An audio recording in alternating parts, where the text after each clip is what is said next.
이제 성탄절이 얼마 남지 않았습니다. 성탄절을 여러분 정말 기쁨으로 맞이하기 원한다고 하면 이 강림절을 잘 지키시기를 주님의 이름으로 축원합니다. 그렇게 메시아에 대해서 수백 년 동안 오신다고 많은 사람들이 고대하고 기다렸는데도 불구하고 정작 메시아가 오셨을 때에는 그를 알아보지도 못했습니다. 그런 일이 없기를 바랍니다. 우리에게 오시는 주님 기쁨으로 맞이할 수 있는 그런 성탄절이 꼭 되시기를 주님의 이름으로 축원합니다.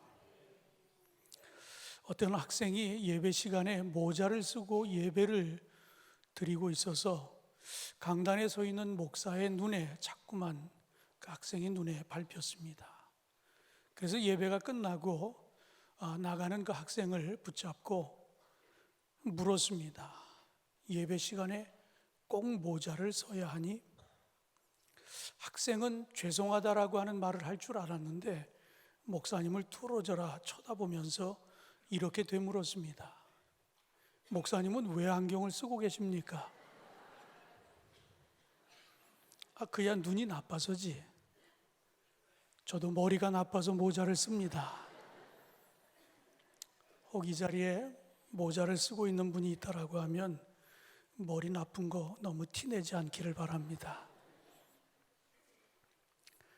2주 전에 여러분에게 이제 우리 교회가 직접 관여해서 후원하고 또 이렇게 많은 목회자를 배출하는 한감독 신학대학원이 미국 텍사스의 달라스에 있는 SMU 남감리교 대학과 MOU를 맺는다, 그런 말씀을 여러분께 드린 적이 있습니다.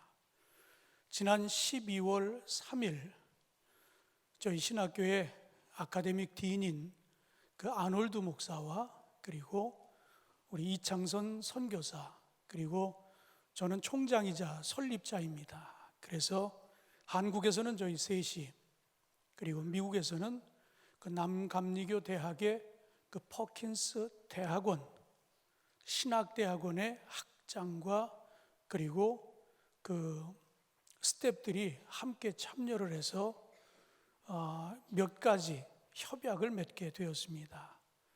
그 내용은 이 SMU, 이 명문대학의 학생들이 이 한감독 신학대학원에 와서 타문화 체험, 문화 행사를 가질 수 있도록 우리 캠퍼스를 개방한다 하는 이야기예요. 그리고 또 하나는 이 SMU, 이 명문대학의 아주 저명한 학자들이 필리핀을 직접 방문해서 우리 학교에서 양질의 교육을 할 수 있다 하는 그런 내용이었습니다. 그리고 더 중요한 것은 이 필리핀에 있는 우리 신학생들, 대학원들, 대학생들, 그리고 그 목회자들이 더 공부하기를 원한다고 하면 이 명문대학인 SMU에 가서 공부할 수 있는 길을 열게 됐다라고 하는 이야기예요. 이 학교에 가서 물어보니까 대학원생이 12,000명, 학부생이 6,000명, 그러니까 대학원이 더 활성화되어 있는 그런 특별한 학교였어요. 그리고 1년에 학비가 한 5만 불 정도 든다고 합니다. 그러니까 우리 필리핀 학생들로서는 감당할 수 없는, 어떻게 보면 거의 불가능한 그런 일인데 그 길을 열 수 있는 그런 시작점이 되었습니다. 우리 여선교회에서 시작을 하고 여러분들이 기도해 주셔서 여기까지 왔습니다. 어떻게 보면 이 MOU는 이제 시작에 불과합니다. 앞으로 이렇게 협의된 내용들이 장애물 없이 잘 이루어질 수 있도록 위에서 기도해 주시기를 주님의 이름으로 부탁을 드립니다. 여러분 혹시 책을 사면 그 책을 첫 장부터 마지막 장까지 꼼꼼히 읽습니까? 부모님의 말씀을 잘 듣고 자란 사람들이라고 하면 아마 첫 장부터 마지막 장까지 잘 읽어 내려갈 거예요. 그러나 우리가 학교를 다니면서 독후감을 쓰라, 했을 때 시간에 쫓겨서 책을 보신 분들은 다 읽을 수 있는 시간이 안 되니까 제목과 목차와 그리고 결론 부분을 보면서 독후감을 썼던 그런 기억을 가지고 있는 분들은 책을 보면 처음부터 끝까지 다 보는 게 아니라 중간중간 읽어보면서 대략 이 책이 어떤 책인지 아마 그렇게 알아가는 분들도 있을 것입니다. 그런데 아무리 정독을 했든 속독을 했든 발췌독을 했든 기억하지 못하고 필요할 때 그 내용을 찾아서 내 삶에 적용을 하지 못한다고 하면 그 책을 가지고 있다 할지라도 읽었다 할지라도 그 책을 내 것이라고 이야기하기는 쉽지 않을 것입니다. 여러분도 잘 알고 있는 문화심리학자 김정은 교수에 대해서 여러분 알고 계십니까? 이 김정은 교수는 광림교회 담임하셨던 김선도 감독님의 둘째 아들입니다. 아마 여기까지는 모르고 있는 분들이 꽤 많은 것 같아요. 방송도 많이 타고 2014년 그가 낸 책이 베스트셀러가 돼서 많은 분들이 읽어보셨을 겁니다. 에디톨로지라고 하는 책입니다. 이 에디톨로지라고 하는 말은 에딧이라고 하는 것은 편집하다라고 하는 뜻을 가지고 있어요. 그리고 올로지라고 하는 것은 학문입니다. 그러니까 이 에디톨로지라고 하는 것은 이 에딧과 올로지가 합성돼서 만들어진 단어입니다. 그런데 이 에디톨로지의 본론이 뭐냐? 우리는 지금 수많은 정보 속에 살아가고 있는데 이런 정보를 다 우리가 담기는 쉽지 않다라고 하는 이야기예요. 그러니까 내게 꼭 필요한 것이 있다라고 하면 잘 편집하고 그것을 잘 관리해서 그것을 내 것으로 만드는 것, 그것이 바로 이 에디톨로지의 본질이다 하는 이야기입니다. 다시 말하면 우리가 책을 끝까지 읽는 것도 중요하지만 더 중요한 것은 목차와 핵심 내용을 잘 편집하고 정리해 놓고 있다가 필요하면 언제든지 쓸 수 있을 때 그것이 진정한 내 것이 될 수 있다라고 하는 이야기입니다. 이렇듯 잘 편집할 수 있어야 내 것이 됩니다. 내 시간을 잘 편집할 수 있어야 엉뚱한 곳에 인생을 허비하지 않는다라고 하는 이야기예요. 내 주변에 많은 소리들이 있지만 그 소리들도 편집해서 옳고 그름을 가리고 그리고 경중을 가리고 그래서 정말 헛된 소리에 넘어지지 않아야 된다라고 하는 이런 이야기입니다. 그런데 오늘 본문을 보니까 오늘 본문에도 초대교회 안에 이 에디톨로지가 필요하지 않았나 하는 그런 생각을 갖게 됩니다. 무슨 이야기인가 하면 이 초대교회 안에도 아주 많은 소리들이 있었는데 그 소리들이 그렇게 건강한 소리가 아니었다라고 하는 이야기예요. 그래서 오늘 본문 14절에 보면 너는 그들로 이를 기억하게 하여 말다툼을 하지 말라고 하나님 앞에서 엄히 명하라. 이는 유익이 하나도 없고 도리어 듣는 자들을 망하게 함이라. 디모데가 지도해야 할 교회 공동체에 한 가지 문제가 있었습니다. 그것은 이단자들과의 과도한 토론으로 인해서 교회가 가지고 있는 역량을 쓸데없는 것에 소진하게 되었다라고 하는 이야기예요. 그리고 이로 인해서 성도들은 무익하고 소모적인 토론에 몰두하다 보니까 오늘 이 본문 표현에 보면 망하게 되었다라고 하는 이런 표현을 하는 것처럼 아주 쓸데없는 일에 많은 사람들이 시간을 투자하고 거기에 논쟁을 벌이고 그러다 보니까 본질이 흐려지게 되었다라고 하는 그런 이야기입니다. 디모데가 활동하던 당시에 교회를 괴롭혔던 이단 사상 가운데 그들이 주장하는 것이 있었는데 예수님의 부활에 대한 왜곡이었습니다. 어떤 이들은 신이신 예수께서 어찌 육신의 고통을 받을 수 있겠느냐며 예수님의 고통은 위장일 뿐이라고 이렇게 주장하는 이들이 생기게 되었습니다. 그런가 하면 어떤 이들은 오늘날의 과학주의 사상에 빠져 있는 것처럼 육신의 부활을 부정하면서 부활을 일종의 영적인 체험이라고 이렇게 생각하며 이런 사상을 교회 안에 많은 사람들에게 퍼뜨리고 있었다라고 하는 이야기예요. 물론 이러한 이단들의 도전과 시험이 있을 때 우리는 성경과 교리를 통해 이것을 조목조목 반박하고 싸울 필요가 있습니다. 그러나 우리가 가끔 보면 어쩔 수 없는 싸움에 말릴 수 있는데 얼른 싸움을 끝내고 원래의 삶으로 돌아가지 못하고 그 싸움 자체가 목적이 되어버리는 그런 경우를 우리는 종종 경험하게 되어집니다. 사랑하는 성도 여러분, 여러분의 믿음과 삶은 잘 편집이 되고 있습니까? 하루하루 살아가는 가운데 다가오는 시험들, 유혹들, 불필요한 논쟁들로부터 스스로를 잘 지켜내고 잘 살고 있느냐 하는 이런 물음입니다. 에디톨로지, 어찌 보면 좀 어려운 이야기입니다. 그러나 결국 우리의 구원을 이루어 가는데 신앙생활에도 선택과 집중, 다시 말하면 편집의 묘와 분별의 묘가 필요하다라고 하는 이야기입니다. 인생의 시간은 영원하지 않고 구원은 시급하기 때문입니다. 여러분의 믿음 생활은 지금 어디에서 허비가 되고 있습니까?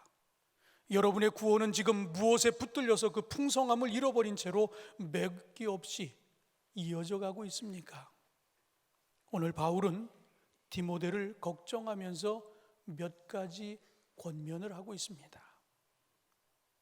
우리가 풍성한 구원의 삶을 위해 집중해야 할 일이 무엇이고 또 과감하게 편집해 버려야 할 것이 무엇인지를 이야기하고 있습니다. 우리가 강림절에 이 메시아의 오심에 대한 메시지보다는 이번에는 우리가 바울이 디모데에게, 다음 세대에게 우리가 뭘 유산으로 남겨줘야 될 것인가라고 하는 그런 말씀을 디모데 후서를 본문으로 시리즈로 나누고 있다. 오늘이 그 두 번째입니다. 바울이 디모데에게 그리고 다음 세대에게 우리가 어떤 신앙의 유산을 물려줘야 할까? 오늘 두 번째 메시지는 구원의 에디톨로지입니다.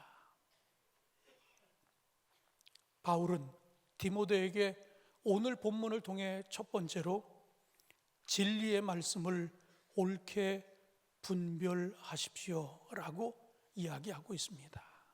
오늘 본문 15절 말씀에 보면 너는 진리의 말씀을 옳게 분별하며 부끄러울 것이 없는 일꾼으로 인정된 자로 자신을 하나님 앞에 드리기를 힘쓰라고 그렇게 말씀하고 계십니다. 이단자들과의 소모적인 논쟁을 통해서 교회 공동체는 지쳐갔고 교인들의 영혼은 병들어갔습니다. 이런 상황에서 사람들이 선택할 수 있는 것은 몇 가지가 있을 것입니다. 하나는 상대를 물리력으로 물리치는 겁니다. 그리고 또 하나는 그냥 더러우니까 무시하고 지나쳐버리는 것입니다. 그러나 이것은 최선이라고 말할 수 없습니다. 바울이 디모데에게 제시한 가장 우선한 해법이 있었는데 그것은 바로 오늘 본문에서 지적하는 것처럼 진리의 말씀을 옳게 분별하는 것, 그리고 부끄러울 것이 없는 일꾼으로 하나님께 인정받기를 힘쓰라는 것이었습니다. 특별한 해법이라고 보기에는 좀 부족해 보여요. 그러나 이거 말고 그 어떤 방법을 우리가 찾아볼 수 있을까?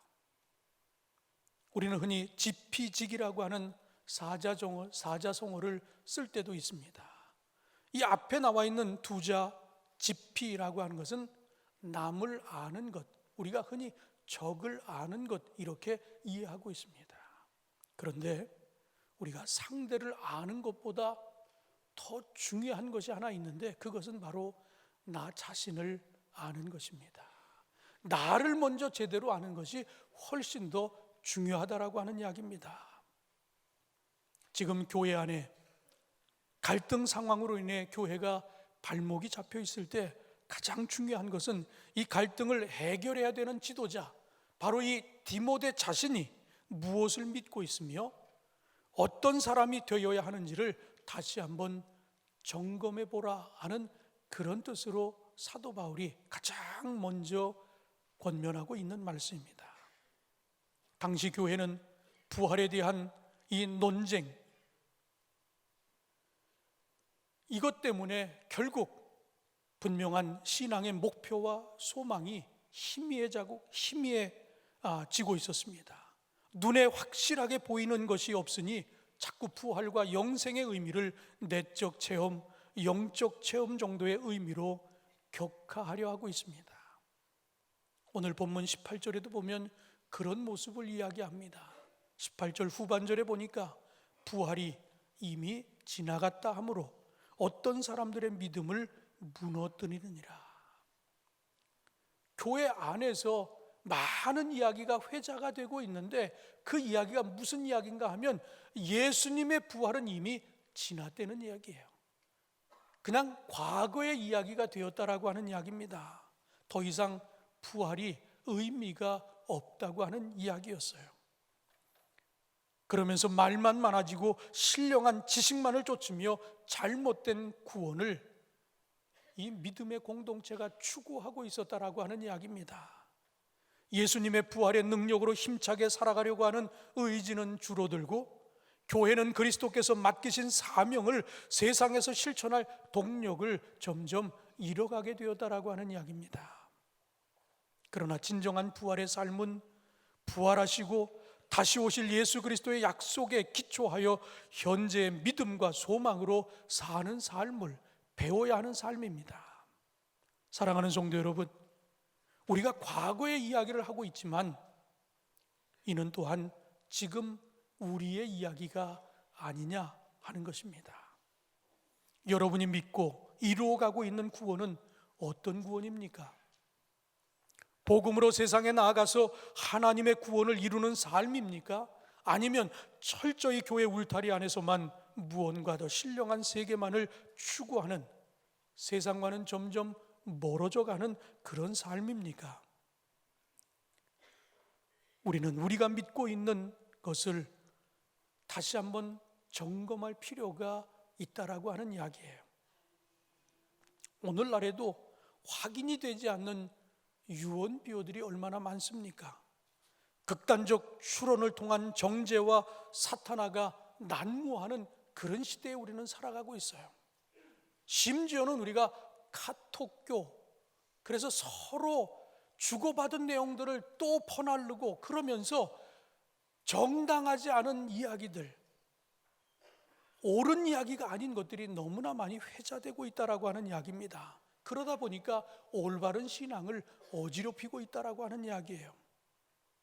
올바른 신앙이 무엇입니까? 올바른 복음이 무엇입니까? 공동체를 유익하게 만드는 복음, 내면만 깊어지는 것이 아니라 주변과의 관계 또한 아름답게 하는 것, 이것이 올바른 복음 아니겠습니까? 그러므로 내가 믿고 있는 무언가 때문에 다른 누군가의 분쟁이 있다라고 하면 꼭 시비가 가려질 때까지 손 놓고 기다리지 마시고 무엇이 정말 중요한지 먼저 생각해 보면서 하나님 앞에 가장 선한 것을 선택할 줄 아는 저와 여러분 모두가 되어지기를 주님의 이름으로 축원합니다. 두 번째로 바울은 디모데에게 망령되고 헛된 말을 버리라고 권면합니다. 무슨 이야기입니까? 우리가 쓰는 말에도 분명 이 에디톨로지가 필요하다라고 하는 이야기예요. 편집과 분별의 묘가 우리에게도 필요하다라고 하는 이야기입니다. 왜 그런가 하면 바로 구원과 우리의 삶이 연결되어 있기 때문입니다. 오늘 본문 16절에 보면 바울이 디모데에게 이렇게 권합니다. 망령되고 헛된 말을 버리라. 그들은 경건하지 아니함에 점점 나아가나니 라고 지적을 합니다. 여러분, 뒷담화 익숙하죠? 아마 이 뒷담화에 자유로운 사람은 하나도 없을 것입니다. 오죽하면 귀가 간지러우면 누가 내 얘기 하나보다 그렇게 인식하지 않습니까? 그렇게 치면 이 교회에서 귀가 가장 간지러운 사람이 누구일까요? 왜 웃습니까? 여러분들이 나를 가지고 뒷담화했다라고 하는 그런 이야기 아닐까요? 문제는 이 뒷담화는 말할 때는 시원해요. 그런데 문제는 하고 나서 꼭 뒤탈이 난다고 하는 이야기입니다. 누군가에게 믿어서 당신만 알라고 했는데 결국은 그 말이 회자가 돼서 내 등에 그 칼날이 꽂히게 된다라고 하는 이야기예요. 안 좋은 말 자체가 그 말을 입에 담는 사람의 영혼을 병들게 하고 결국은 주변 사람들로부터 그 안 좋은 말을 퍼뜨리는 그 사람은 신뢰를 잃어가게 될 것이라 하는 그런 이야기입니다. 오늘 본문 말씀에 망령되고 헛된 말, 이것이 뒷담화를 의미하는 것은 아닙니다. 그러나 잘못된 말이 가져올 수 있는 폐해를 여러분에게 생생하게 말씀드리려고 하나의 예로 뒷담화를 든 것뿐입니다. 바로 교회 안에 이단 사상들이 들끓고 이것으로 인해서 많은 영혼이 병들게 되었다라고 하는 이야기예요. 잘못된 말을 전하는 사람들은 그 말을 듣고서 함께 병들어가는 사람들에 대해서도 책임을 져야 되는데 결국 그렇지 않다 보니까 공동체 전체가 병들어가고 있었다라고 하는 이야기입니다. 그런데 더 심각한 것은 오늘 본문 17절에 보니까 이 망령되고 헛된 말을 퍼뜨렸던 유명한 두 사람의 이름, 실명이 거론되고 있습니다. 17절에 보면 그들의 말은 악성 종양이 퍼져나감과 같은데 그 중에 후메네오와 빌레도가 있느니라.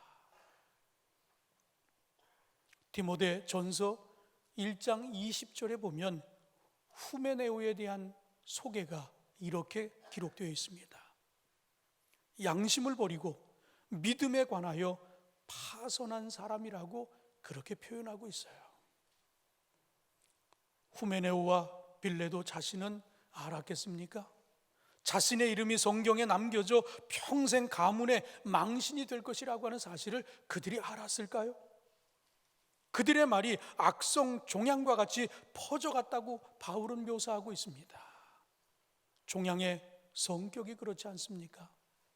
한번 생긴 것을 가만히 놔두면 주변에 장기까지 다 퍼져서 온몸을 못쓰게 만드는 게 악성 종양 아닙니까? 사랑하는 성도 여러분, 한번 여러분이 그동안 여러분의 입을 통해서 나눴던 이야기들을 한번 생각해 보시기 바랍니다. 생각해 보면 내 입술에도 에디톨로지가 필요하지 않나, 그런 생각 여러분 갖지 않습니까? 담을 말을 담아야 하고 담지 못할 말은 생각도 말아야 하는데 담을까 말까 하는 말은 참아야 하는데 우리는 그렇게 살지를 못했습니다. 사랑하는 성도 여러분, 우리가 주변의 사람들로부터 그 사람 입이 너무 거칠다고, 그 사람 너무 부정적이라고 그런 소리 들으면 얼마나 속상하겠어요.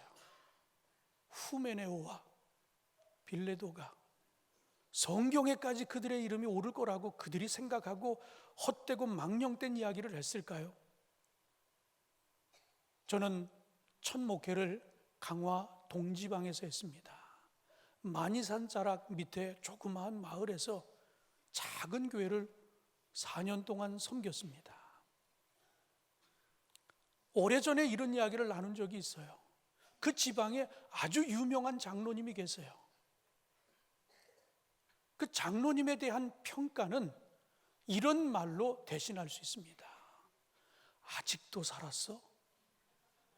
이게 얼마나 무서운 얘기예요. 강화에서 목회하다가 떠났던 많은 목회자가 그분에 대한 평가를 아직도 살았어라고 평가한다고 하면 이게 얼마나 불행한 일입니까? 여러분, 말을 조심하라고 하는 이야기예요. 남들로부터 이런 평가를 받고 장로였는데 그 아들이 목사인데 그런 평가를 받으면 얼마나 불행한 일입니까? 여러분, 담지 말아야 할 말이라고 하면 생각도 말고 앞으로 내뱉지도 않기를 주님의 이름으로 부탁을 드립니다. 오늘 우리에게 주신 입술은 하나님이 기뻐하시는 말을 전하라고 우리에게 주신 줄로 믿습니다. 그렇게 사용하시기를 주님의 이름으로 축원합니다.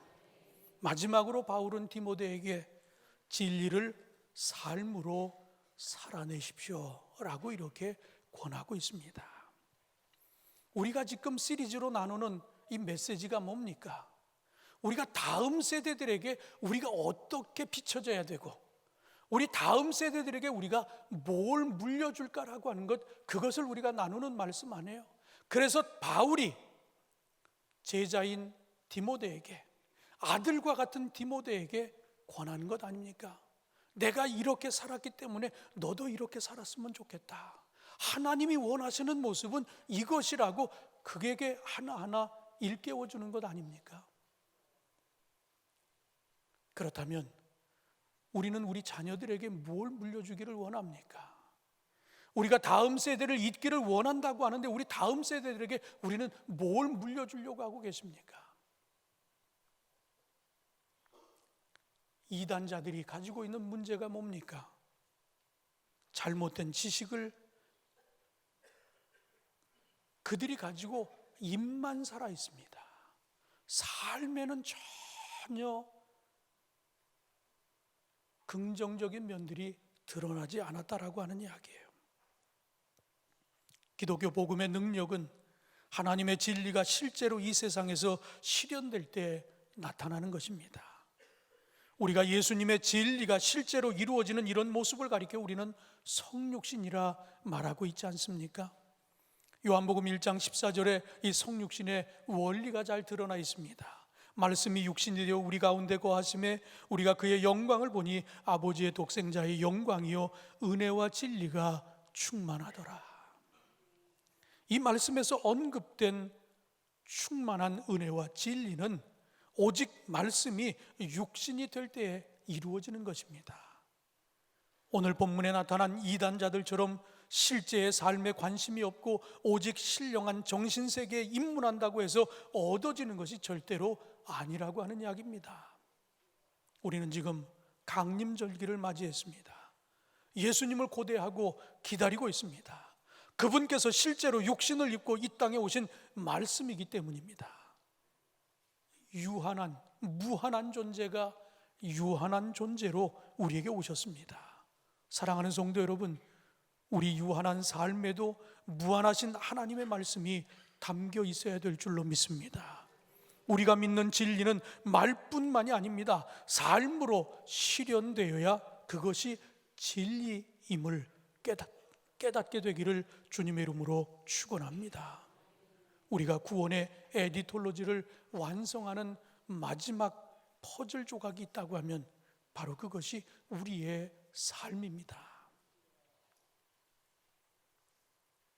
우리가 진리의 말씀을 분별하고 입술의 말을 분별하였다고 하면 이제 그것을 우리의 삶에다 다 이식하여서 쏜살같이 지나가는 시간 속에서 살아가면서 그 말씀의 진리를 구현해내야 한다는 그런 이야기입니다.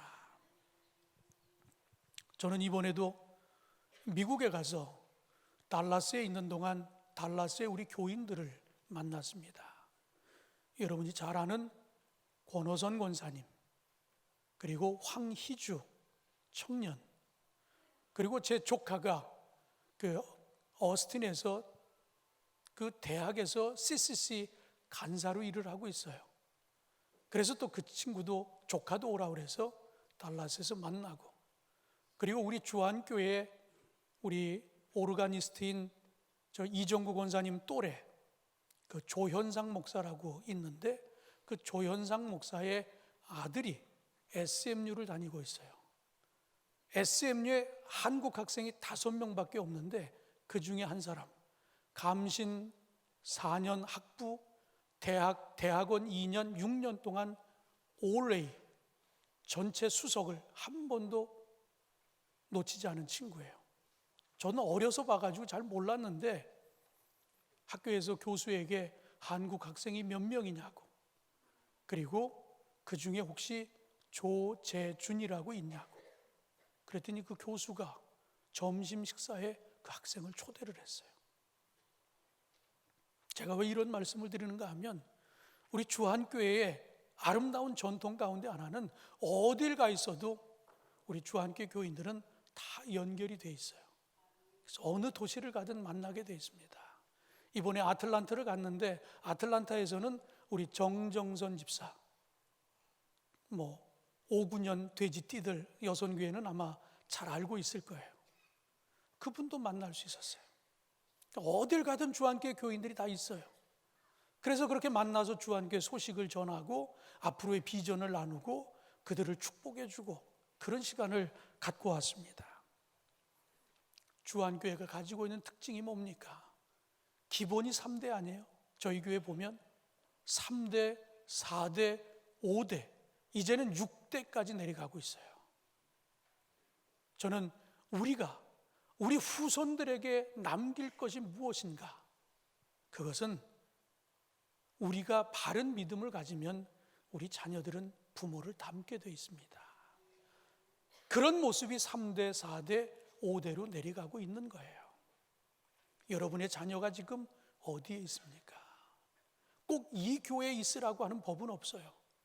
우리가 바른 믿음을 가졌다라고 하면 흩어져 있어도 세계 어디에 있어도 믿음의 길을 걸어간다라고 하는 이야기예요. 그러나 우리가 바른 믿음을 보이지 않았을 때 우리 자녀들은 교회에 더 이상 남아있지 않습니다. 우리가 교회에 대해서 부정적인 이야기를 하고 목회자에 대해서 부정적인 이야기를 하면 교회에 대한 신뢰를 잃어버리고 그들은 교회를 떠나게 돼 있어요. 그래도 이 교회가 3대, 4대, 5대, 6대까지 이루면서 그 믿음의 가계를 이루는 그런 분명한 이유가 있다라고 하면 부모님들의 믿음을 보며 나도 저렇게 살아야 되겠다라고 하는 그 믿음이 전해졌기에 대를 이어서 믿음을 이어가는 것이 아닌가, 저는 그런 생각을 가져봅니다. 오늘 이 본문의 말씀을 통해 바울이 디모데에게, 다음 세대에게 이야기하고자 하는 것이 뭡니까? 언행이 일치된 믿음의 삶, 그것을 우리가 우리 자녀손들에게, 다음 세대들에게 물려줘야 되지 않겠느냐, 그렇게 이야기하고 있습니다. 내가 먼저 바른 믿음을 가져 나를 본받으라고 자신 있게 이야기할 수 있는 그런 믿음의 길을 걸어 다음 세대를 더 힘차게 열어갈 수 있는 저와 여러분 모두가 되어지기를 주님의 이름으로 축원합니다. 기도하겠습니다. 하나님 감사합니다. 오늘도 저희를 부르시고 말씀하셨습니다. 바울이 디모데에게, 다음 세대에게 들려주셨던 이 귀한 말씀, 우리 믿음의 공동체가 유념하고 가슴에 새기고 아버지 하나님 구원의 에디톨로지를 통해 분별하는 묘가, 그리고 선택의 묘가, 편집의 묘가 우리 안에 있도록 지혜를 더하여 주시옵소서. 그래서 바른 믿음의 길을 걸어가며 다음 세대들에게 나를 본받으라고 자신 있게 이야기할 수 있는 그런 믿음의 백성들 되게 하여 주시고, 그리고 이 아름다운 전통을 다음 세대에 이어가는 아름다운 전통이 세워지는 교회 되게 하여 주시옵소서. 예수님의 이름으로 기도하옵나이다. 아멘.